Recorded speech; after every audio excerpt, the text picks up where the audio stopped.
अक्सर छोटे बच्चों में जब खून की कमी आती है, उनकी HP 9, 10, 11 होती है, हम उनको बहुत ज़्यादा खून पैदा करने वाले शरबत देते हैं, ग़िज़ा का बताते हैं। अक्सर पेरेंट्स इन चीज़ों पर अमल भी कर रहे होते हैं, सिरप भी कई माह पिला रहे होते हैं, लेकिन खून की कमी पूरी नहीं होती। उसकी एक मेजर वजह होती है। मेरा नाम डॉक्टर अली रज़ा है, मैं आपके बच्चों का और आपका मुआलिज हूँ। आज मैं स्पेसिफिकली बात करूँगा थैलासीमिया ट्रेट। ये क्या होता है? हमारे पाकिस्तान में पॉपुलेशन में 5 से 8% लोग ऐसे हैं जो थैलासीमिया ट्रेट का शिकार हैं। बेसिकली ये एक कैफियत है, जिनियाती तौर पे, मरूसी तौर पे बच्चों में आती है कि जिसमें जो HP है वो 9, 10, 11 ही रहती है। बेसिकली इसमें बच्चों को कोई बीमारी या कोई मसला ऐसा नहीं होता, लेकिन ये एक विरासती तौर पे, चूँकि ये एक थैलासीमिया का ट्रेट आ रहा होता है बच्चों के जीन्स में, जिसकी वजह से जो बच्चों के आयरन की जो कमी है वो पूरी नहीं होती। इनको मेजर कोई बीमारी तो नहीं होती, जैसे कि खून लगना या बच्चे की कोई ग्रोथ में कमी आना,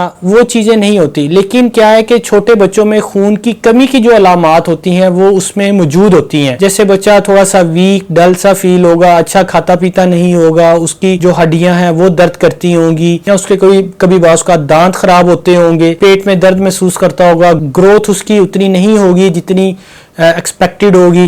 तो ये सारी चीज़ें थैलासीमिया ट्रेट में आ सकती हैं। अब देखिए, जैसा कि मैंने बताया कि 5 से 8% जो पॉपुलेशन है हमारी पाकिस्तान की, वो थैलासीमिया ट्रेट का शिकार है। चूँकि हमारे यहाँ पर तशखीस के लिए जो टेस्टिंग का सिस्टम है वो बहुत ही कम है, इस वजह से इस चीज़ का इतना पता ही नहीं चलता। और ये सिर्फ बच्चों में ही नहीं है, बड़ों में भी अक्सर ख़वातीन ऐसी ही होती हैं जो कमर में दर्दें, थकावट, जी मेरा जिस्म दर्द करता रहता है, ये इस कैफियत में रहती हैं। उनको खून पैदा करने वाली दवाइयाँ भी दी जाती हैं। जब भी उनका CBC करवाया जाता है तो 9 HP होती है या 10 होती है, जबकि हमारा यही होता है कंसर्न कि जी आपकी जो HP है वो 12 तक रहनी चाहिए। तो बेसिकली वो थैलासीमिया ट्रेट हो सकता है। इसमें अब परेशान या घबराने वाली बात नहीं होती।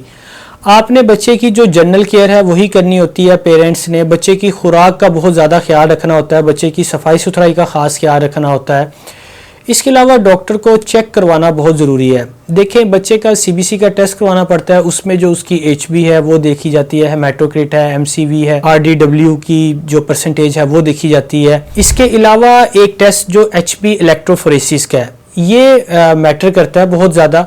इस पे हम देखते हैं, अगर तो देखें जो HbA2 है वो 3.5% से ज़्यादा है तो ये थैलासीमिया ट्रेट है। इसमें अब देखें समझाया यही जाता है, एक प्री मैरिज काउंसलिंग और आपका जो टेस्ट है वो बहुत ज़्यादा मैटर करता है। अब देखें, अगर एक पर्सन थैलासीमिया ट्रेट वाला है और उसका दूसरा पार्टनर भी थैलासीमिया ट्रेट वाला है और उनकी शादी होती है, तो उसमें 25% चांस होते हैं कि जो एक बच्चा है वो थैलासीमिया मेजर का होगा, 50% चांसेस होते हैं कि एक बच्चा थैलासीमिया ट्रेट का हो सकता है, और 25% चांसेस होते हैं कि एक बच्चा बिल्कुल नॉर्मल होगा। अब ज़्यादा मसला देखें उसी का आता है कि जो 25% जो चांसेस हमारे थैलासीमिया मेजर के आते हैं वो बहुत ज़्यादा हाई रिस्क है हमारा, क्योंकि इन बच्चों को अमूमन पहले साल में ही या दूसरे साल में ब्लड ट्रांसफ्यूजन करना पड़ता है। उनकी खून की कमी बहुत ज़्यादा हो जाती है क्योंकि उनका खून के बगैर सर्वाइवल नहीं होता। इस वजह से अगर दोनों ही पार्टनर्स थैलासीमिया ट्रेट वाले हैं तो वो दोनों जीन्स जब इंटरलिंक करती हैं आपस में तो वो ये ऑफस्प्रिंग्स आगे पैदा करती हैं। इस वजह से आपकी जो प्री मैरिज टेस्टिंग है HP इलेक्ट्रोफोरेसिस की सूरत में, इस पे बहुत ज़्यादा एम्फेसाइज किया जाता है डॉक्टर्स की तरफ से।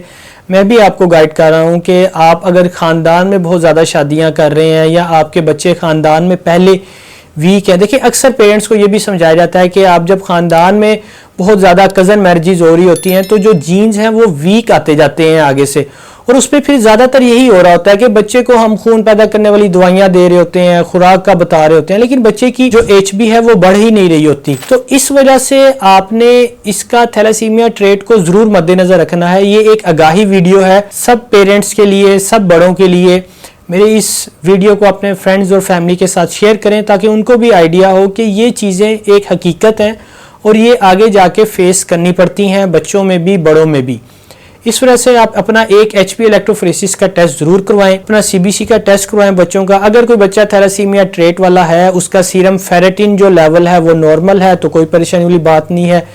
उसको आयरन वाले सिरप ज़्यादा देने से कोई इतना फ़ायदा नहीं होता, लेकिन फिर भी बच्चे की जो एक स्टैटिक HB है जिसमें उसकी 9, 10 या 11 HB है उसको बरकरार रखना बहुत ज़रूरी है पेरेंट्स के लिए, और डॉक्टर्स की भी यही कोशिश होती है। अपने बच्चों का बहुत ज़्यादा ख्याल रखें, अपने बच्चों की खुराक पे बहुत ज़्यादा तवज्जो दें। ये एक सिंपल टेस्ट CBC का या HB इलेक्ट्रोफोरेसिस उन बच्चों में करवा लें कि जिनकी खून की कमी दवाइयाँ देने के बावजूद पूरी नहीं होती।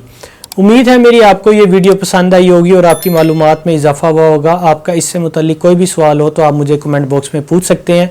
अपना और अपने बच्चों का बहुत ज़्यादा ख्याल रखें। अल्लाह हाफिज़।